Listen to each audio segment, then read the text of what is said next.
समाज में gender change को लेकर कई धारणाएं हैं। कुछ लोग इसे व्यक्तिगत स्वतंत्रता का हिस्सा मानते हैं, तो कुछ इसे सामाजिक और पारंपरिक मूल्यों से जोड़कर देखते हैं। भारत में अब भी कई लोग इसे संदेह की नजर से देखते हैं, लेकिन हाल के वर्षों में इसमें जागरूकता बढ़ी है। रिपोर्ट्स के अनुसार दुनिया भर में हर साल करीब 5,000 लोग जेंडर चेंज कराते हैं। भारत में भी ये प्रक्रिया तेजी से लोकप्रिय हो रही है, खासकर युवा वर्ग के बीच, जो अपनी पहचान को खुलकर स्वीकार करने लगे हैं।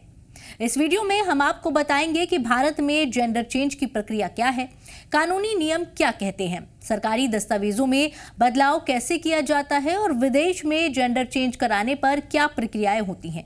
इस वीडियो में हम आपको बताएंगे कि भारत में जेंडर चेंज की प्रक्रिया क्या है, कानूनी नियम क्या कहते हैं, सरकारी दस्तावेजों में बदलाव कैसे किया जाता है, विदेश में जेंडर चेंज कराने पर क्या प्रक्रियाएं होती हैं और समाज में इसे लेकर क्या सोच बनी हुई है।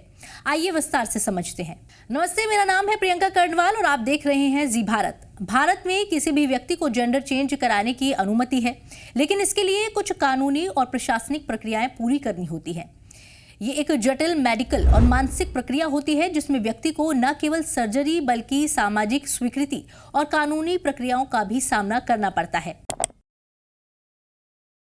मनोवैज्ञानिक मूल्यांकन। सर्जरी से पहले व्यक्ति को मानसिक स्वास्थ्य विशेषज्ञ से सलाह लेनी होती है, जो ये सुनिश्चित करता है कि व्यक्ति इस निर्णय के लिए मानसिक रूप से तैयार है। Hormone therapy. ये प्रक्रिया व्यक्ति के शरीर को उसके नए जेंडर के अनुरूप लाने के लिए की जाती है। सर्जरी। जेंडर चेंज की सर्जरी में कई मेडिकल प्रक्रियाएं शामिल होती हैं, जो व्यक्ति की जरूरत और मेडिकल कंडीशन के आधार पर तय होती हैं। हाल ही में भारत तिब्बत सीमा पुलिस की एक महिला जवान ने पुरुष बनने के लिए जेंडर चेंज की अपील की थी, लेकिन सरकार ने इसे खारिज कर दिया। केंद्रीय अर्धसैनिक बलों के लिए कोई स्पष्ट नीति न होने के कारण ये मामला गृह मंत्रालय और फिर चिकित्सा शाखा तक पहुंचा। अंततः ये निर्णय लिया गया कि जेंडर चेंज से पुरुष जवानों के व्यवहार पर असर पड़ सकता है और भर्ती मानकों के अनुसार बदलाव संभव नहीं है। भारत में जेंडर चेंज के लिए कोई कानूनी बाध्यता नहीं है, लेकिन इसके लिए व्यक्ति का वयस्क यानी कि 18 साल से ऊपर होना जरूरी है। किसी भी व्यक्ति को अपनी नई पहचान के लिए सरकारी दस्तावेजों में बदलाव करवाने की आवश्यकता होती है। एफिडेविट बनवाना, इसमें नाम, पता, पिता या पति का नाम और नया जेंडर दर्ज किया जाता है। अखबार में विज्ञापन। जेंडर चेंज की सूचना के लिए स्थानीय समाचार पत्र में विज्ञापन प्रकाशित करना अनिवार्य है। National gadget notification. सरकार की आधिकारिक रिकॉर्ड में नई पहचान दर्ज कराने के लिए जरूरी होता है। आधार, पासपोर्ट, पैन कार्ड अपडेट। आधार में जेंडर केवल एक बार बदला जा सकता है, इसके लिए मेडिकल प्रमाण पत्र आवश्यक होता है। अगर कोई व्यक्ति विदेश में जेंडर अफर्मेशन सर्जरी करवा रहा है, तो उसे भारत लौटने पर पासपोर्ट अपडेट करवाने के लिए कुछ दस्तावेज देने होंगे। मेडिकल सर्टिफिकेट जिसमें सर्जरी की पुष्टि हो, संबंधित देश के अधिकारियों द्वारा प्रमाणित दस्तावेज। Transgender persons protection of rights act 2019 के तहत जारी वैध प्रमाण पत्र।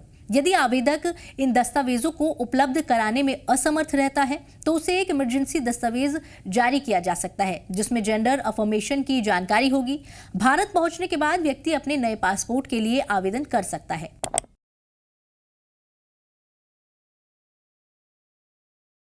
जेंडर चेंज कराने वाले लोगों को सामाजिक चुनौतियों का सामना करना पड़ता है। कई बार परिवार और समाज उन्हें स्वीकार नहीं करता, जिससे वो मानसिक तनाव और अवसाद से गुजरते हैं। जेंडर चेंज करने वाले कई लोगों को नौकरी में भेदभाव, शिक्षा में असमानता और सार्वजनिक स्थानों पर अस्वीकृति का सामना करना पड़ता है।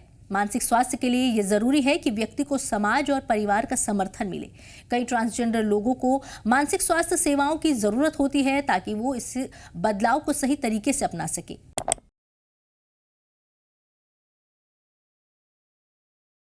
अमेरिका और यूरोप जैसे कई देशों में जेंडर चेंज को लेकर आसान प्रक्रियाएं हैं। व्यक्ति को केवल डॉक्टर का प्रमाण पत्र चाहिए होता है और सरकारी दस्तावेजों में बदलाव सरल होते हैं। वहीं थाईलैंड को जेंडर चेंज सर्जरी के लिए दुनिया का हब माना जाता है।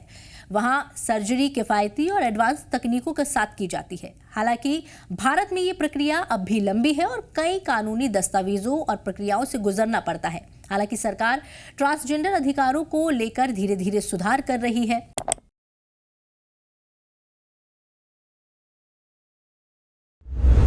Transgender persons protection of rights act 2019 के अनुसार कोई भी व्यक्ति अपनी पहचान बदल सकता है और उसे जिला मजिस्ट्रेट से रिवाइज्ड सर्टिफिकेट लेना होगा।